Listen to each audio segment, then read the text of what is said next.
This is the first public hearing in our ongoing effort to engage the public in the generation of ideas about ways in which the city charter can help the city work better.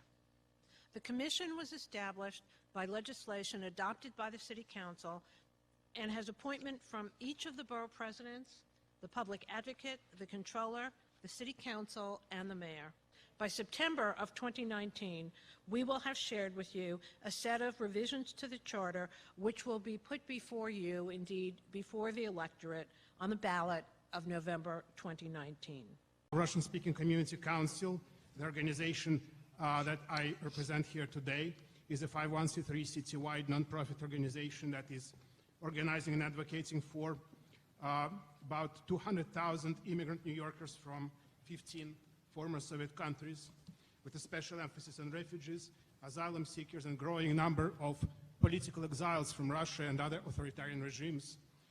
And these are the people who are have escaped, indeed, what was called here taxation without representation in their native countries, and we want them to be able to find a better arrangement for themselves in their new home country.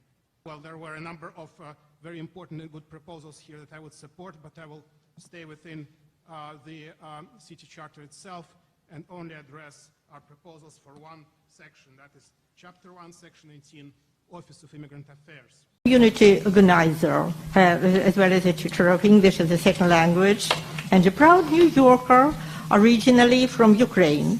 I'm here on behalf of a group of interrelated organizations, namely the Ladyshinsky Immigration Occupied Center of the Russian and Ukrainian Culture and Russian-Speaking Community Council. What immigrants of all races, white, black, brown, Asian, Hispanic, need most are, first, representation, and second, real economic opportunities, including bilingual professionals serving for the community and our city. The office, as it is structured under this article, provides none of that. It has some hard-working, dedicated staff with plenty of good intentions, but often with no real experience of being an immigrant and limited connection to immigrant communities themselves. Many immigrants tell us, and I know that from my own experience, the office is not quite responsive and at times not even aware of the challenges and developments between these communities. I'm event organizer of Pushkin Society in America. This is 83 years old organization in community organizations, one of the oldest in New York. I'm here to support and to extend upon the proposal made in the previous hearing by the Dmitri Daniel Glinski and Mrs. Nina Rumyantseva to amend Section 18 of Chapter 1 of the Charter. Government in San Francisco, Portland, Nashville, Houston, and other major cities, it is required by their local laws, include community leaders and more or less representative basis. And they have much broader and bolder mandates than Mayor's Office of Immigrant Affairs. We urge you to make sure that our city follows this best practice as it expands democratic participation for its residents in government. Activist, and I'm an immigrant New Yorker. And I'm speaking on behalf of several organizations and groups that are organizing and advocating for at least 700,000 immigrants New Yorkers from 15 former Soviet Union countries. This number from an interview yesterday declared Brooklyn Borough President Mr. Adams. I am here to support and to expand upon the proposal made on previous 3 hearings. It's not new for you. Our city is currently 37% foreign-born. Our immigrants need to have a voice in city government, at least on immigrants' affairs. This concerns immigrants on every ethnic and race, black, white, Hispanic, Asian, and other. The current Office of Immigrant Affairs doesn't provide them representation for real economic opportunities, and it is not responsive to what is happening within and among communities.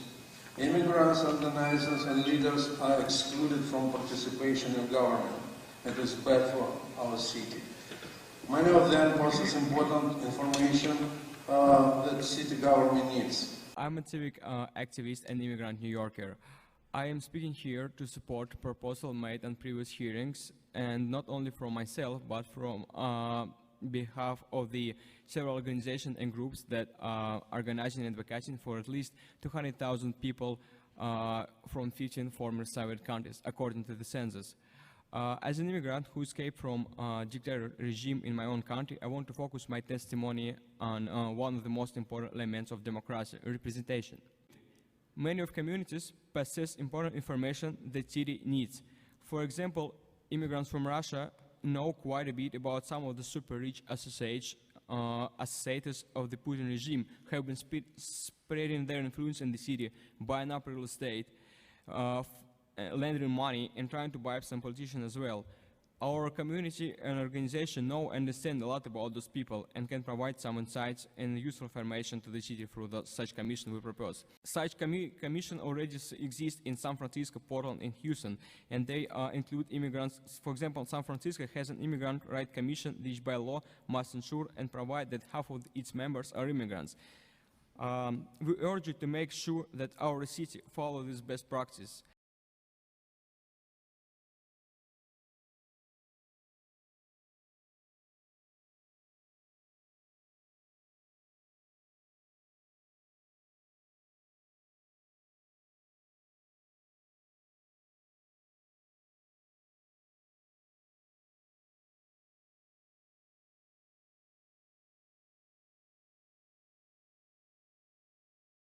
We're calling to amend Section 18 of Chapter 1 of the Charter by replacing the bureaucratic Office of Immigrant Affairs with representative commissions of immigrant community leaders under the mayor. Members of such commission should be appointed from among the candidates submitted by the immigrant-led non-for-profit organizations.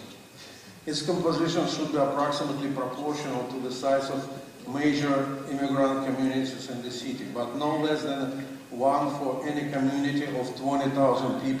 I urge you to replace the office with an Immigrants' Rights and Policy Commission whose members should be appointed from among the candidates of community leaders, roughly proportional in number of size of major immigrants communities in the city, and no less than one for any communities of 20,000 people or more is determined by United States Census. To be effective, these commissioners must be salaried civil servants.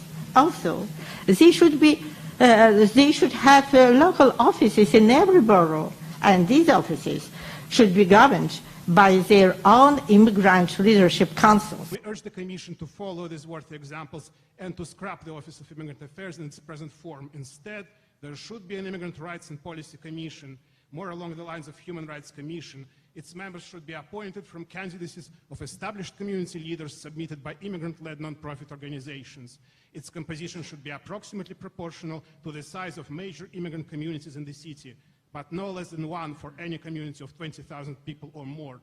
And these commissioners, to be effective and to command real respect, should be salaried professional civil servants.